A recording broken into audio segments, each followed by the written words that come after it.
Son las tres virtudes teologales que se entrelazan en la vida de Jesús, te invito a mi hogar. Entiendo que sin ti no existe paz. Ven, llena nuestro. La fe, la esperanza y el amor son las tres virtudes teologales que se entrelazan en la vida de un cristiano. Hoy hablaremos de la fe, de esa fe en tiempos de crisis. San Agustín dice que la fe es creer en lo que no se ve y la recompensa es ver lo que uno cree. Sería bueno preguntarnos cómo está nuestra fe en estos momentos. El Señor, al igual que a los discípulos, nos pregunta, ¿por qué tienen miedo? Recordemos un pasaje del Evangelio de San Mateo, donde se nos narra que los discípulos estaban en la barca con Jesús. Él estaba dormido cuando se vino una tormenta fuerte que cubría la barca.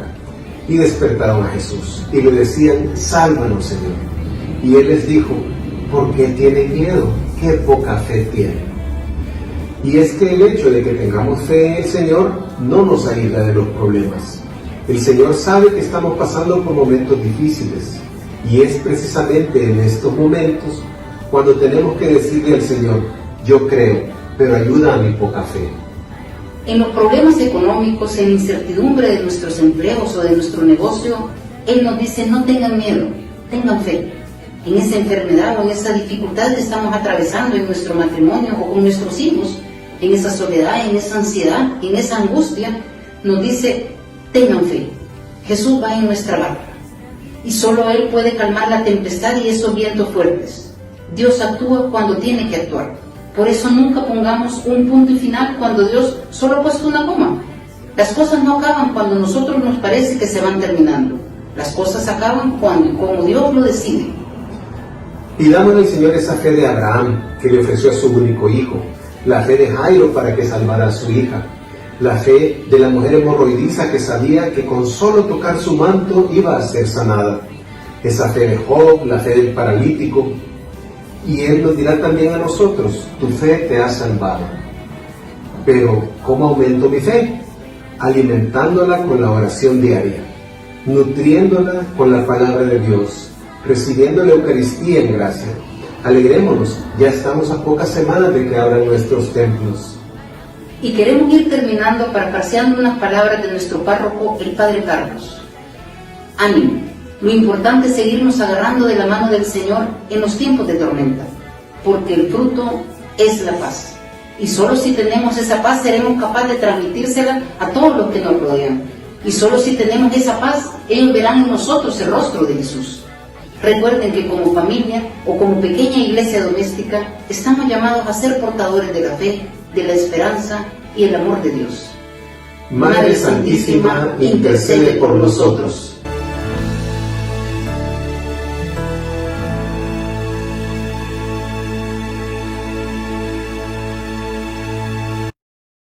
Jesús, te invito a mi hogar. Entiendo que sin ti no existe paz. Ven, llena nuestro.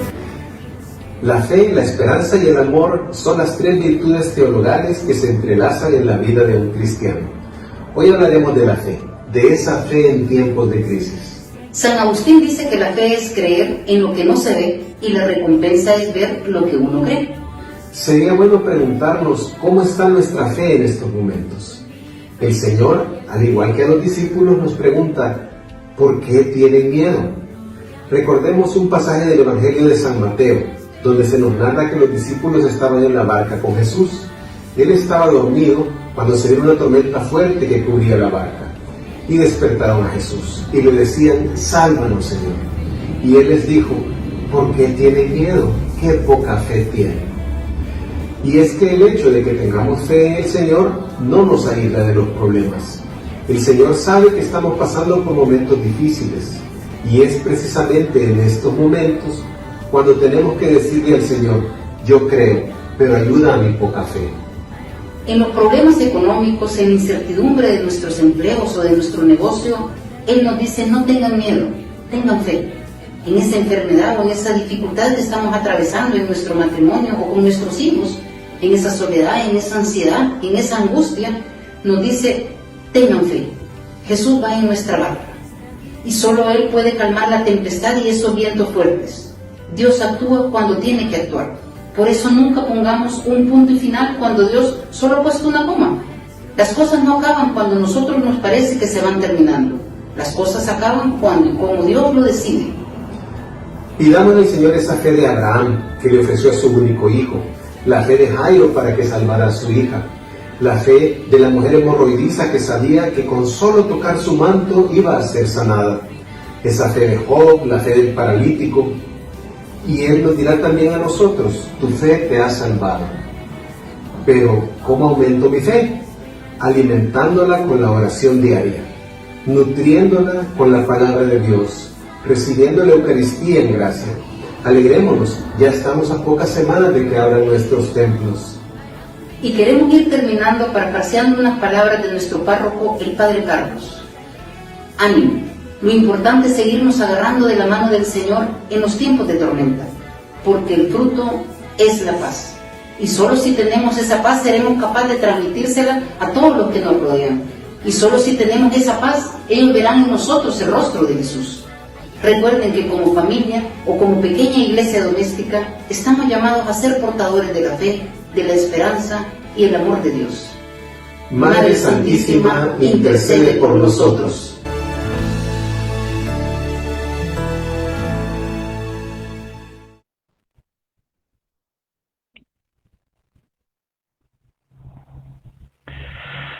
Muy buenas noches a todos y a todas. Bienvenidos, hermanos y hermanas, a esta nueva clase de este curso de Biblia. Ya estamos en nuestra novena, si no me equivoco, en nuestra novena clase, ¿verdad? Nuestra novena semana en la que hemos estado estudiando de la palabra de Dios, donde hemos hecho un estudio un poco profundo sobre los libros de los profetas. Y continuamos siempre pidiéndole al Espíritu Santo que nos ilumine, que ponga en este servidor palabras de edificación para su vida, para su fe. Así que vamos a iniciar en el nombre del Padre, del Hijo, del Espíritu Santo. Amén. Ven, Espíritu Santo, llena los corazones de tus fieles y enciende en ellos el fuego de tu amor. Envía, Señor, tu Espíritu y se renovará la faz de la tierra. Dios, que has iluminado los corazones de nosotros, tus hijos, con la luz de tu Espíritu, te pedimos que nos haga dóciles a sus inspiraciones para gustar siempre el bien y para gozar de su consuelo por Jesucristo nuestro Señor. Amén. En el nombre del Padre, del Hijo, del Espíritu Santo. Amén. Bienvenidos. Como dije la semana pasada, vamos a tratar de aquí en adelante de ir viendo dos libros proféticos. Voy a tratar, ¿verdad? Tengo preparados los dos libros. Veamos cómo avanzamos en el contenido a lo largo del tiempo. Si veo yo que nos prolongaríamos demasiado estudiando los dos, me detengo y no hay ningún problema y los vemos uno por uno. Aunque en realidad estos libros que vamos a ver, estos últimos libros que vamos a estudiar, son libros cortos, pero a pesar de que son cortos, tienen una riqueza impresionante, una riqueza en sus contenidos, en los mensajes que Dios nos puede dar a través de más allá de lo que provocó, de lo que sucedió hace miles de años, es aquello que para nosotros hoy es importante, que es el mensaje de la palabra de Dios. Así que, manos a la obra. Nos toca el profeta Amós. Libro del profeta Amós. Como ustedes saben, tenemos una estructura que está diseñada para que se nos haga fácil el estudio del libro. El autor y la fecha es lo primero. ¿De dónde conocemos a Amós? Amós era de Tecoa, una pequeña vía a unos 16 kilómetros al sur de Jerusalén. Tecoa se llama la ciudad. De estas ciudades antiguas, tenemos como muy poca información, porque son ciudades que muy probablemente hayan desaparecido. No desaparecido necesariamente porque se destruyeron o por algo, sino porque, como toda ciudad, van evolucionando. Entonces, Amós era de la ciudad de Tecoa, una pequeña vía a 16 kilómetros al sur de Jerusalén.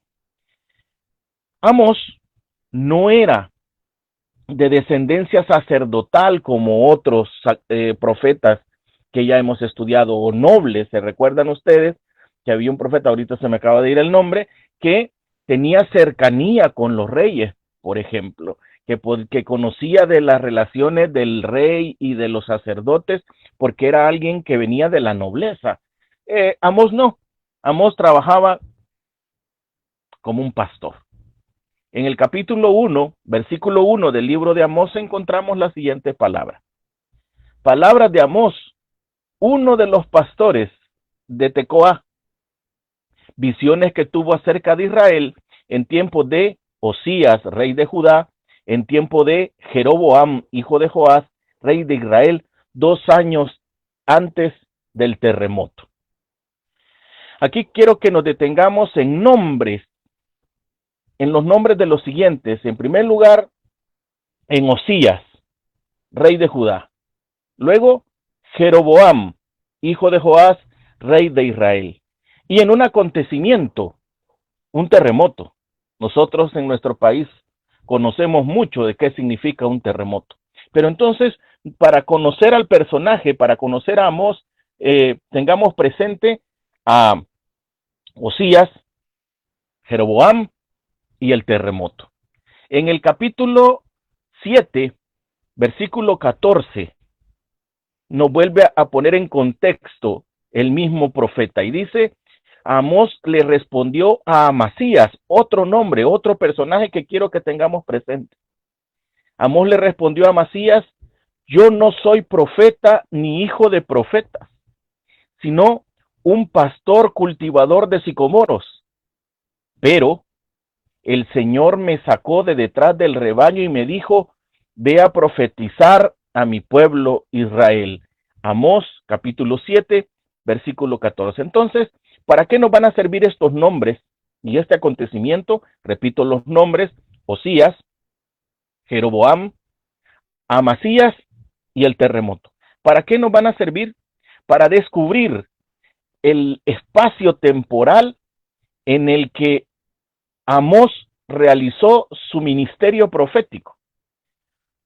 En primer lugar, tenemos que ponerlo como contemporáneo de Jonás. Jonás, el profeta Jonás. Segundo libro de los Reyes, capítulo 14, versículos del 23 al 25, nos ponen 2 nombres que dije que no se olvidaran. En el año 15 de Amasías, ¿se recuerdan? Amasías. Amós le respondió a Amasías: yo no soy un profeta. Comenzó a reinar en Samaria Jeroboam.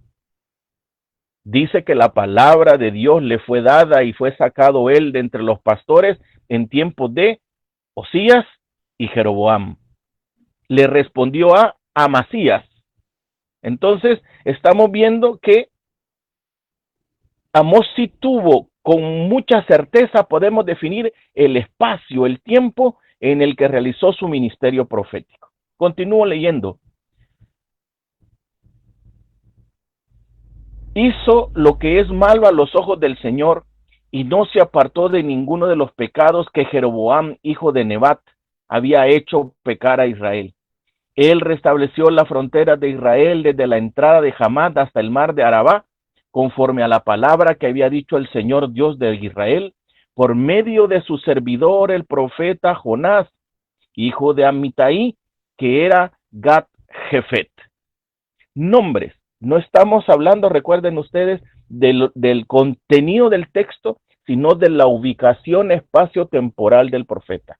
Amós, contemporáneo de Jonás, porque tenemos el texto de segundo libro de Reyes, capítulo 14, versículo 23 al 25, que menciona 2 nombres, que menciona el libro de Reyes, 2 nombres que Amós menciona también en su libro, que son Amasías y Jeroboam. Pero también Amós fue contemporáneo de Oseas. ¿Se acuerdan ustedes del estudio del libro de Oseas? Yo también me acuerdo. Oseas capítulo 1, versículo 1 dice: palabra de Yahvé que fue dirigida a Oseas, hijo de Berí, en tiempo de Osías. Otro nombre que dije que recordaran de la lámina anterior. en tiempo de Osías, Jotam, Ahaz y Ezequías, reyes de Judá, y en tiempo de Jeroboam, hijo de Joás, rey de Israel. Insisto y repito, estamos ubicándonos en el espacio temporal en el que Amós realizó su profetismo. ¿Y por qué estoy insistiendo hoy en esto? Por lo que dije en el principio, porque estos libros, al ser pequeños, al ser cortos en su contenido en cuanto al número de capítulos, nos parece a nosotros a veces que hasta son irrelevantes en la Sagrada Escritura.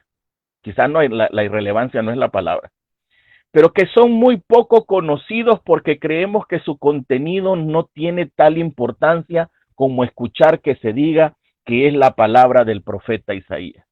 Por esa razón es que ahora me he detenido en ubicar la contemporaneidad, si se dice así, si no me corrigen, del profeta Amós, que es contemporáneo de Jonás, como ya establecimos en 2 Reyes capítulo 14, y contemporáneo de Oseas, porque es en el mismo tiempo en que estaba Osías, en que estaba Jeroboam, en que estaba Amasías, en que estaba el otro, no me acuerdo cómo se llama. Pero también es contemporáneo del profeta Isaías.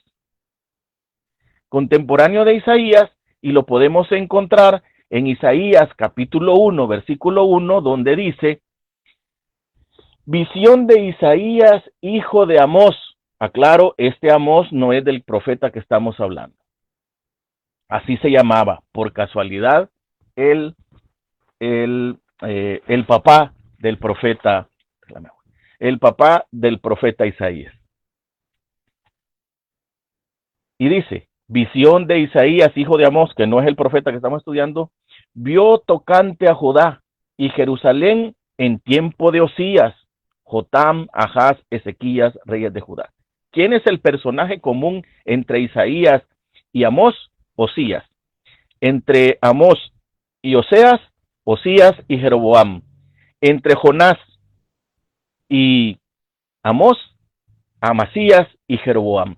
Este es el espacio donde se ubica el ministerio profético de Amós. ¿Por qué es importante que nosotros nos detengamos en esto? Para que no tengamos temor de entrar en la lectura de esos textos. Para que nos demos cuenta que la iglesia nuestra, la iglesia católica, cuando estableció la autenticidad y la verdadera inspiración de cada texto, no lo hizo por un mero capricho de definir un canon de la Sagrada Escritura, sino que tuvo a bien detenerse en todos estos detalles, como este tan sencillo de la ubicación espacio-temporal del profeta, para definir la inspiración de ese texto, de ese libro, como tal. Eso es lo importante.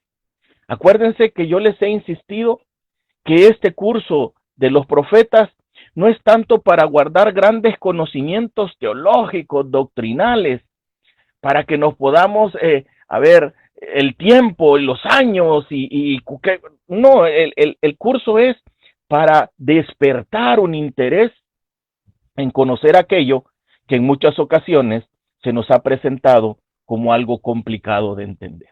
Entonces, podemos establecer las fechas de escritura a mediados del siglo VIII antes de Cristo, durante los reinados de Osías, rey de Judá, de Osías, rey de Judá, y de Jeroboam II, rey de Israel. 2 años antes del terremoto memorable que se mencionan en el profeta Amós, en el capítulo 1, versículo 1. Entonces, ¿qué nos confirma que hubo un terremoto? Fíjense hasta lo que vamos a hacer el día de hoy. ¿Qué nos confirma que ese terremoto es verdadero? Otro profeta hace mención a ese terremoto sucedido. Zacarías, en el capítulo 14, versículo 15, dice, y huiréis al valle de mis montes, porque el valle de los montes llegará hasta Yazol. Huiréis como si huirán como huyeron a causa del terremoto en los días de Osías, rey de Judá, y vendrá Yahvé mi Dios de todos los santos con él. Palabra de Dios. Dice Zacarías, voy a volver a leer porque me trabé todo, y huirán al valle de mis montes, porque el valle de los montes llegará hasta Yazol. Huirán como huyeron a causa del terremoto en los días de Osías, rey de Judá. Quien dije que era el personaje común entre Amós y algunos de los otros profetas, entre Oseas y entre Isaías, Osías. Entonces, confirmamos el tiempo, el año 790 hasta el 739 antes de Cristo, y confirmamos que hay un acontecimiento natural que verdaderamente sucedió, al cual otro profeta más adelante, como lo es Zacarías, recuerda que el pueblo huyó en una ocasión. Huyó quizás no es la palabra, sino se trasladó de un lugar de un terremoto en una ciudad destruida a construirla en otro lado. En este caso habla de los montes. Podrá tener otro sentido profético el que diga que huyó al monte, pero no es el tema en cuestión. ¿Cuáles son los temas históricos que nos plantea, los temas históricos y teológicos que nos plantea Amós? Amós se dirige a dos pecados primordialmente que ustedes y yo somos conocedores de ellos porque los hemos mencionado hasta la saciedad en el estudio de estos libros. El primero, la ausencia de una adoración verdadera. La ausencia de una adoración verdadera. Quiero retroceder en el tiempo y volver nuestra mirada hacia el libro del Éxodo, hacia el acontecimiento de la salida de Egipto del pueblo de Israel. Cuando Moisés llega a Faraón y está frente a él, le dice Moisés, Yahvé Dios te dice, libera a mi pueblo. Y en muchas ocasiones nos hemos quedado detenidos en esa liberación, y con mucha razón, porque la liberación del pueblo de Israel fue, como la definen los Salmos, como la define el mismo libro del Éxodo, fue épica, y fue con mano fuerte y brazo poderoso de parte de Dios, y la columna de fuego, y la nube, y el mar que se abre. Entonces la liberación fue magnífica, pero cuando Moisés le dice al faraón, libera a mi pueblo, Moisés agrega una frase que es lapidaria, en este caso con respecto a lo que acabo de decir, de una falta de adoración verdadera de parte del pueblo de Israel. Porque Moisés le dice, libera a mi pueblo para que me adore en el desierto. Les dejo de tarea que busquen cuando Moisés se presenta al faraón y le dice, libera a mi pueblo para que me adore en el desierto. Podríamos entrar en el tema de la adoración, que es un tema precioso, de qué sentido tiene la adoración a Dios, pero insisto, no tenemos el tiempo. Pero el hecho de que Dios haya querido liberar a su pueblo, no solamente por la esclavitud en sí misma, sino que una vez liberado de la esclavitud, este pueblo esclavo, una vez libre, iba a poder adorar a Dios con libertad, con corazón verdadero. Y aquí podemos adelantarnos a un pasaje del Nuevo Testamento donde está Jesús con la samaritana y la samaritana le hace una pregunta, ¿y dónde hay que adorar a Dios? ¿En el templo o en el monte? Y Jesús le dice, los verdaderos adoradores adorarán al Padre en espíritu y en verdad. Este concepto de adoración es el concepto que siempre ha estado en el corazón de Dios. En espíritu y en verdad. Entonces, por eso, los profetas, uno de los temas más señalados, más repetitivos, es la ausencia de esa adoración verdadera. ¿Cuántas veces hemos mencionado que los profetas señalaban la hipocresía del pueblo en los sacrificios del templo, en la adoración a Dios? Ese es el primer tema. Y el segundo tema que nos planteamos es la falta de justicia. Justicia como sinónimo de misericordia. ¿Por qué? Porque Dios practica la misericordia. Porque Dios ha sido siempre con este pueblo que estamos estudiando, siempre ha sido misericordioso. Siempre. Siempre después de una acusación contra el pueblo, hemos dicho que hay siempre en el final del mensaje profético una esperanza que Dios deja. Un anuncio de algo que sucederá después, que será de bendición para el pueblo, que va a restaurar el pueblo, que va a redimir el pueblo, que va a liberar al pueblo. Entonces, el profeta Amós se dedica a atacar dos temas que para él, según lo que Dios le inspira, es lo más grave. Uno, repito, la ausencia de una adoración verdadera, y segundo, la falta de la justicia como sinónimo de misericordia. En medio de este desempeño ritualista de adoración, no estaban buscando a Dios de corazón. Vayamos al libro mismo de Oseas para que lo veamos. En el capítulo 4, versículos del 4 al 5. Oigan, podríamos decir, oigan el sarcasmo, si se puede usar el término, oigan el sarcasmo con el que Dios le habla al pueblo. Vayan al santuario de Betel para pecar, vayan al de Gilgal y pequen más todavía. Presenten sus sacrificios cada mañana y también los diezmos al tercer día. Quemen para dar gracias panes sin levadura y anuncien a los cuatro vientos sus ofrendas voluntarias, porque eso les gusta a ustedes, hijos de Israel, dice Yahvé. Bárbaro, impresionante. Dios le dice, vayan, si a lo que van al templo es a pecar. Vayan y hagan todo lo que hacen, quemen lo que quieran, entreguen los diezmos, quemen los panes sin levadura, anuncien a los cuatro vientos que están en ayuno, porque eso les gusta a ustedes, que la gente los vea, que los observen. ¿Se acuerdan ustedes cuando Jesús está frente a los maestros de la ley, frente a los fariseos y les dice, ay de ustedes fariseos hipócritas, que separan el diezmo de todo y lo entregan al templo, olvidándose de lo verdadero, la justicia, la misericordia? Esto hay que hacerlo, dice Jesús, sin olvidar lo otro. Hay que hacer la misericordia, hay que actuar con rectitud, hay que hacer una adoración verdadera, sin olvidarse de los diezmos, sin olvidarse del sacrificio. Pero todo el pueblo se había quedado en el mero acontecimiento de lo externo. ¿Cuál es el enojo de Jesús cuando llega al templo?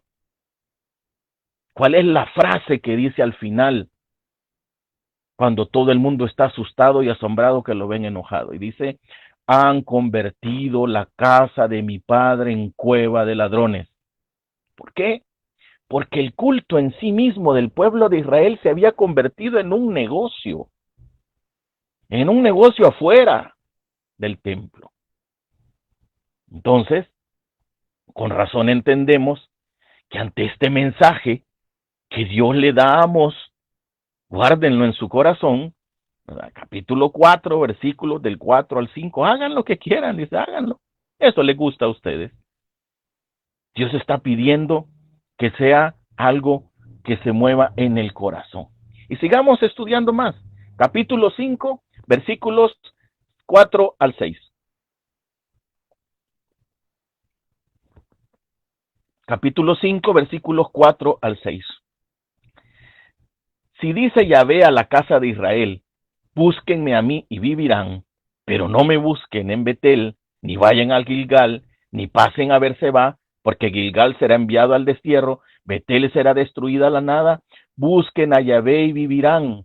No sea que él mande fuego sobre la casa de José y la consuma, sin que haya nadie para apagarlo. Él formó la Pléyade y Orión, y él cambia las tinieblas en aurora y el día claro en noche oscura. Palabra de Dios. ¿Qué hace Amós?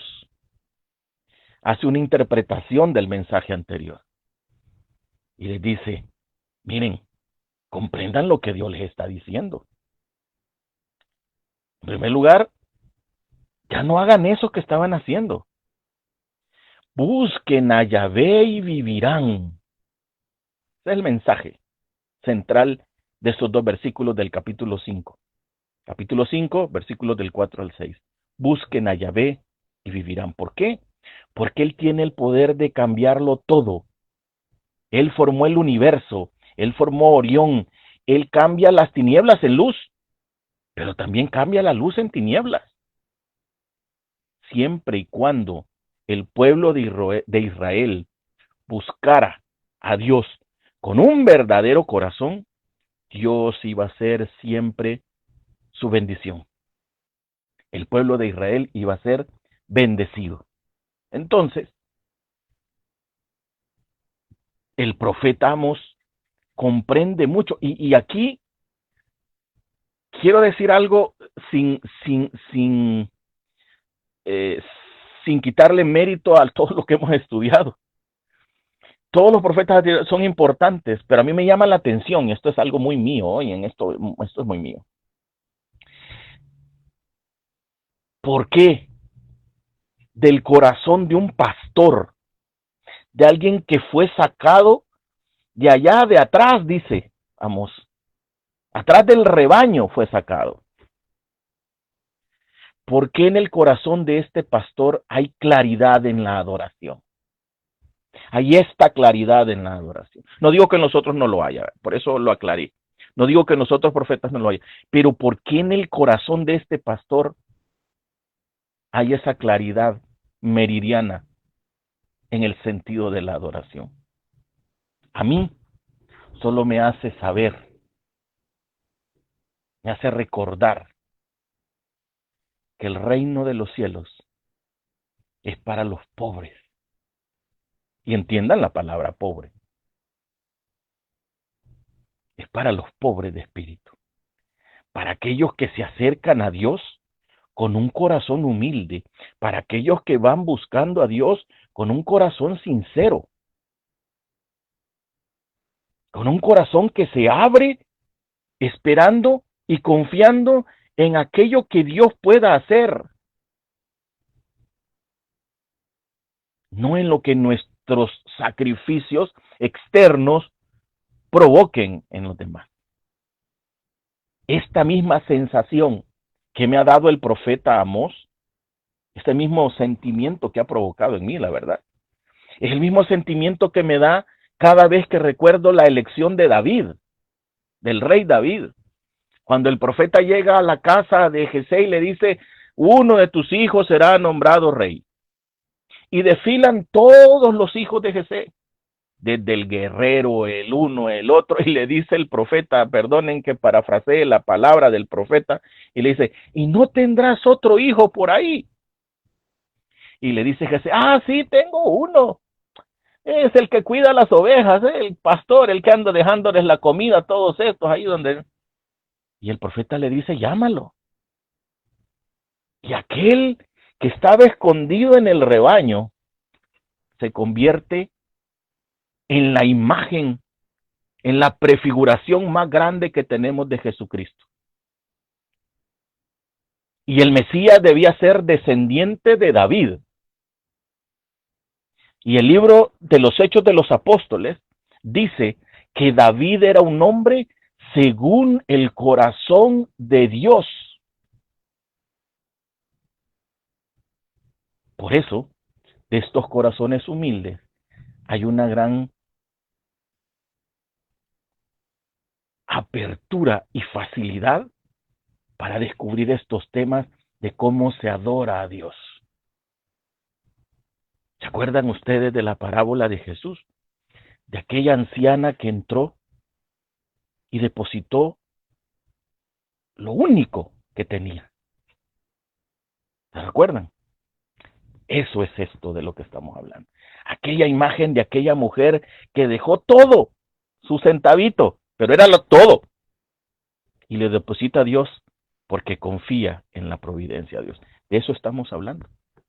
Ese es el enojo de Dios con el pueblo, que no existía eso. Sigamos. Ni siguiendo aún las normas de sus vecinos, este pueblo era capaz de agradar a Dios. Dice capítulo 5, versículos del 10 al 13.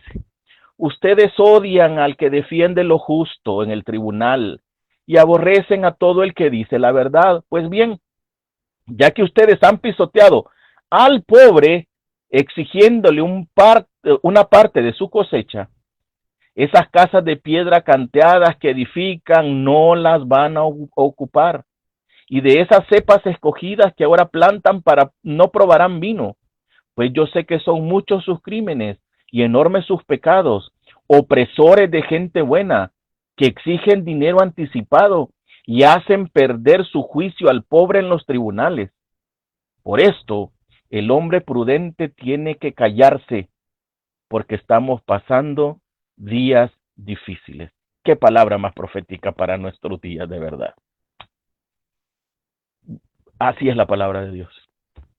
Pudiera decir, como en algunas ocasiones he dicho cuando la clase ha sido presencial, apaguemos las luces, guardemos nuestras Biblias y vámonos. Oigan lo que dice el profeta. Ustedes odian al que defiende al justo en el tribunal. Aborrecen a todo el que dice la verdad.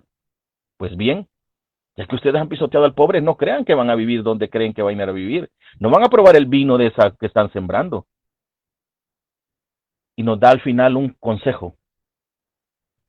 Por esto, versículo 13, el hombre prudente tiene que callarse, pues estamos pasando días difíciles. Esto es en lo que radica el tema teológico, histórico, más teológico, diría yo, del profeta Amós. Sigamos.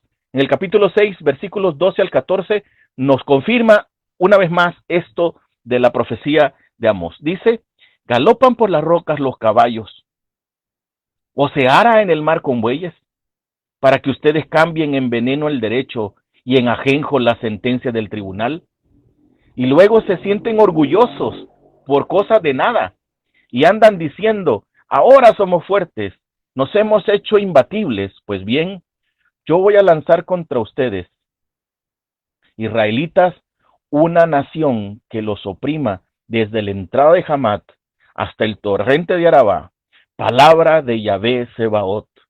Cuando en la Sagrada Escritura encontramos este oráculo, palabra de Yahvé, oráculo del Señor, y en este caso palabra de Yahvé, Dios Sebaot, es una sentencia la que Dios está haciendo. Y siempre está defendiendo al pobre. Fíjense esto. Siempre está defendiendo al pobre. ¿Cómo debemos nosotros cuidar nuestro corazón de no caer en esas injusticias? Esta apostasía o este rechazo, esta apostasía es un pecado que se comete cuando se rechaza a Dios, pero sobre todo cuando se separa uno de Dios. La apostasía es cuando uno se separa de la iglesia y dice, no, yo acepté a Cristo en mi corazón y entonces ya no soy más católico, ahora voy a la iglesia, póngale el nombre que sea, Roca de Agua, ¿verdad? Lo que sea. Ese rechazo que hacen a Dios evidencia una vez más el continuo rechazo deliberado que hacen, en este caso, del mensaje del profeta Amós. Y es, como dije en un momento, un juicio divino. Es que ese es el problema de la palabra de Dios. Cuando uno abre la palabra de Dios y la lee y la estudia, puede suceder dos cosas. O se salva o se condena.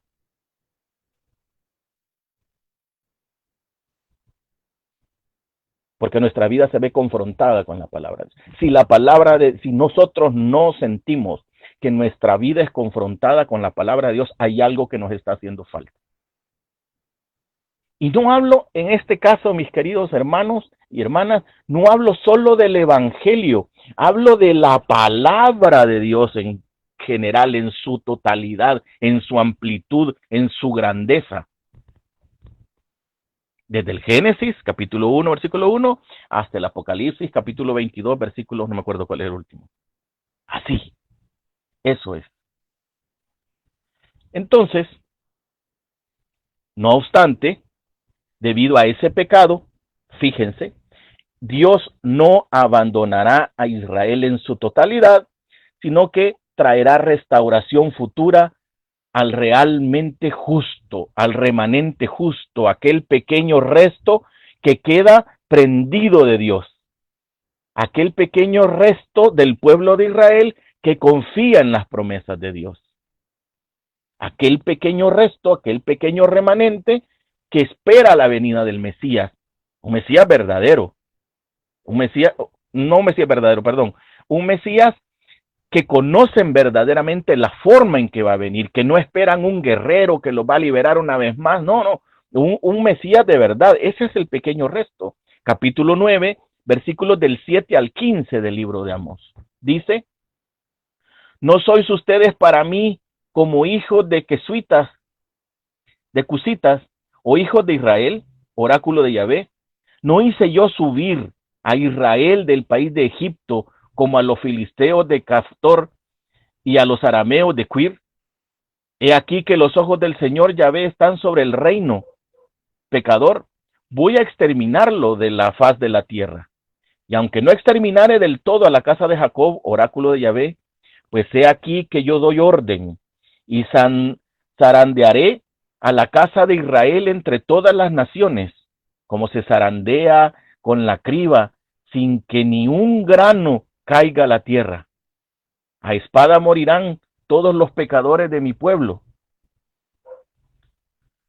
Esos que dicen, no se acercará, no nos alcanzará la desgracia. Aquel día levantaré la cabaña de David, ruinosa, repararé sus brechas y restauraré sus ruinas. Le construiré como en los días de antaño, para que posean lo que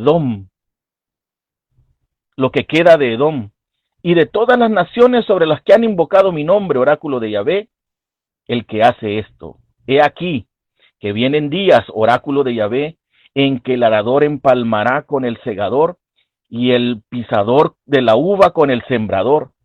Destilarán vino de los montes, y todas las colinas se derretirán.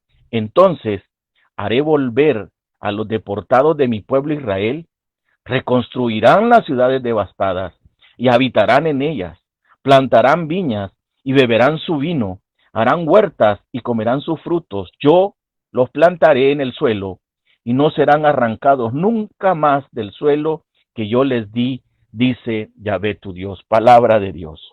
Dice en el capítulo 9, a pesar de todo el pecado, no voy a destruir en su totalidad a la casa de Israel. Al contrario, llegará el día grande y terrible de Dios. ¿Dónde hemos escuchado estas palabras? En el profeta Joel, en el profeta Ezequiel, en el profeta Jeremías, el día grande de Dios. ¿Y qué es el día grande? No solamente será un acontecimiento terrible en un origen, sino que, y por sobre todo, el final de ese día grande y terrible será un día de restauración para el pueblo. Será un día en el que el pueblo de Israel recobrará la grandeza para la que fue escogido y para la que fue elegido. Y aquí entonces podemos hacer dos interpretaciones. La primera es el momento en el que el Mesías, se cumple la promesa del Mesías. ¿Por qué? Porque ¿dónde se cumple la promesa del nacimiento del Mesías? En Jerusalén, en el pueblo de Israel. ¿De dónde? Aquí viene lo que Dios hace diferente. ¿De dónde viene? De Belén. Qué bueno puede salir de Belén. Hay un texto que lo dice. ¿Qué de bueno? El Mesías. Primera interpretación. Y segunda, de la que hemos hablado, de lo escatológico, de lo que ha de venir, de la restauración de la Nueva Jerusalén, de la restauración de la Jerusalén celestial, cuando venga Dios con todo su poder a establecer su reino, y cuando llame a sus hijos, y empezará por su pueblo elegido, por Israel. Y gracias a Israel, entramos nosotros los gentiles. Eso es lo importante de conocer estos libros. ¿Qué importancia tiene en la Biblia? El libro termina con esa gloriosa promesa del futuro. Capítulo 9, versículo 15. Yo plantaré en su suelo y no serán arrancados nunca más del suelo que yo les di, dice Yahvé tu Dios. El sentido de la tierra prometida para el pueblo de Israel, de la tierra que Dios les dio en heredad, ese tema de la posesión de la tierra para el pueblo de Israel todavía hoy en día es un tema de vital importancia. Y aquí tenemos un ejemplo. Voy a plantar en su suelo y no serán arrancados más de la tierra que Dios les ha dado. Por eso lucha Israel por su territorio, fíjense, hoy en día. Porque Dios le hizo una promesa al pueblo, que cree ese pueblo. Y a nosotros, que participamos de esa promesa, nos la hace en una Jerusalén celestial. ¿Por qué? Porque yo creo que todos los que estamos, no sé cuántos estaremos conectados, todos los que estamos acá, tenemos la esperanza, nos estamos esperando la venida del Señor para gozar de su presencia. Yo no he oído a alguien que diga, yo no quiero ir al cielo. El problema es que todos queremos ir al cielo, pero no nos queremos morir todavía. Y para ir al cielo hay que dejar este cuerpo corrupto, corruptible, y transformarnos por la gracia de Dios, por la misericordia de Dios, en aquellos personajes de los que habla el libro del Apocalipsis.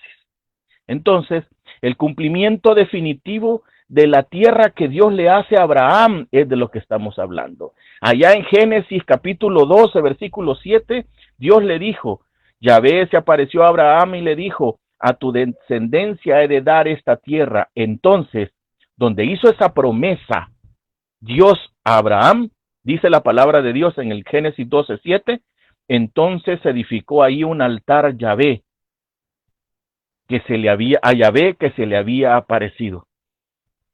Tal era la importancia que tenía para Abraham la promesa de Dios de una tierra futura, que construye un altar de sacrificio.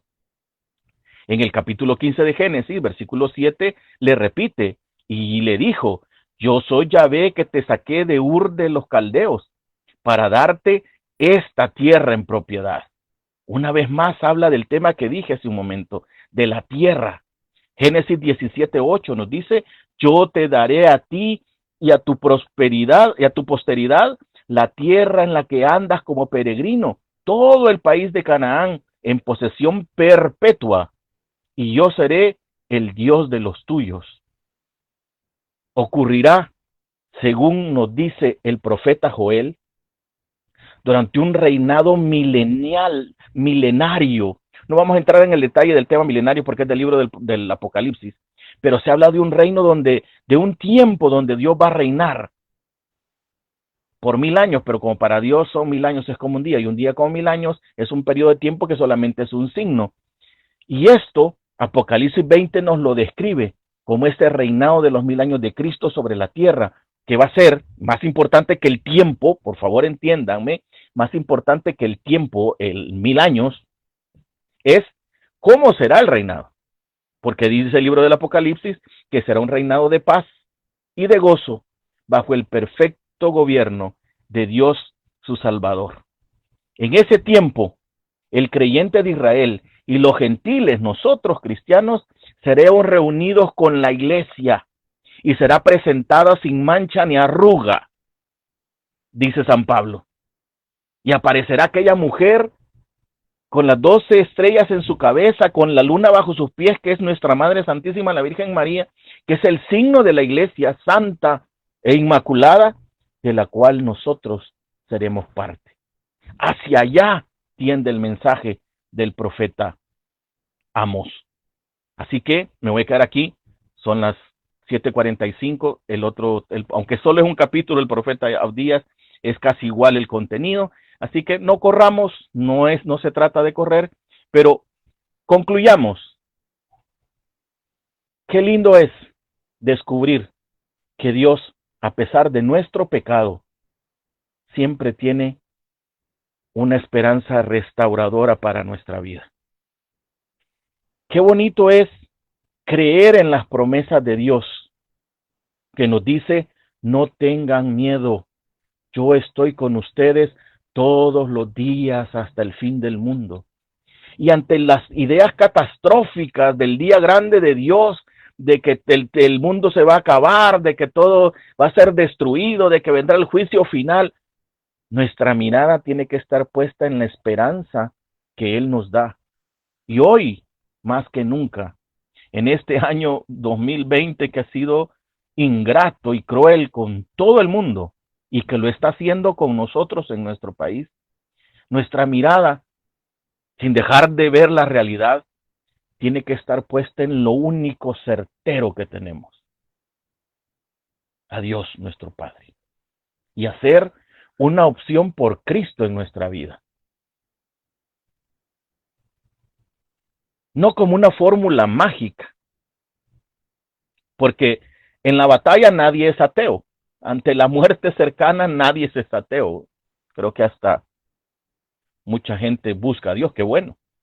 Pero nosotros, que tenemos un conocimiento un poquito más amplio de Dios, sabemos que no debemos confiar en los hombres. Que no debemos confiar en los hombres porque vean cómo estamos nosotros. Confiemos en Dios y en esa promesa de restauración.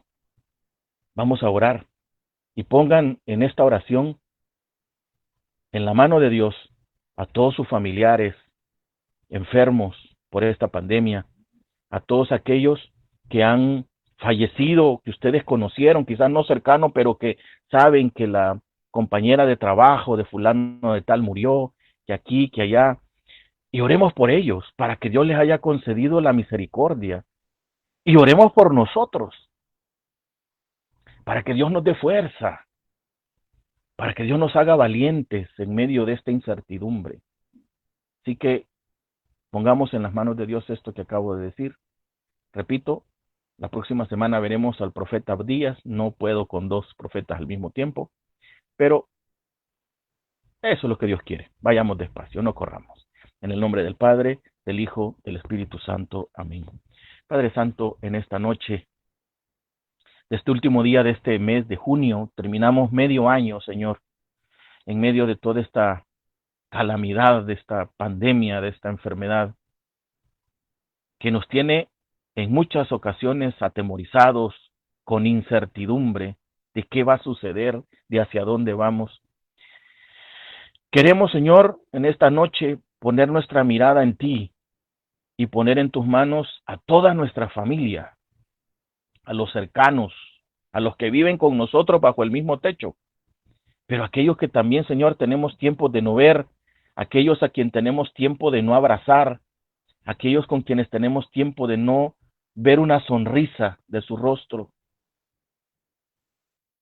Protégelos, Señor, que tu sangre nos cubra en esta noche, que en nuestro corazón, Señor, haya una luz, la luz de tu palabra, que nos dé firmeza en ti, que nos dé certeza que tú vas con nosotros, que tú vas en nuestra barca, y que si tú vas en nuestra barca, no importa la tormenta que haya a nuestro alrededor, y que a pesar de la tormenta, Señor, tu amor nos acompaña, y que ese amor en esta noche sosiegue nuestro corazón, que arrulle nuestro corazón. Gracias, Padre, por tu amor, pero sobre todo, gracias por tu misericordia. Gracias por habernos llamado a la fe católica. Gracias por llamarnos hijos tuyos. Te lo pedimos, Padre, a ti, por medio de tu Hijo Jesús, que vive y reina por los siglos de los siglos. Amén. En el nombre del Padre, del Hijo, del Espíritu Santo. Amén. Pasen muy buenas noches y nos vemos el próximo martes a las 7 de la noche. Gracias por estar con nosotros.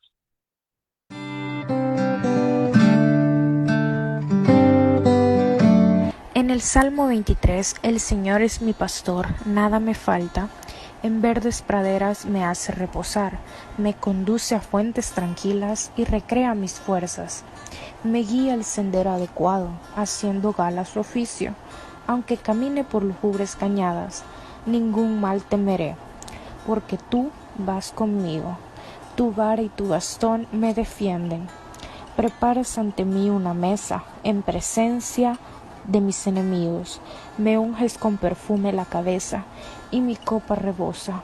La bondad y el amor me escoltan todos los días de mi vida, y habitaré en la casa del Señor a lo largo de mis días.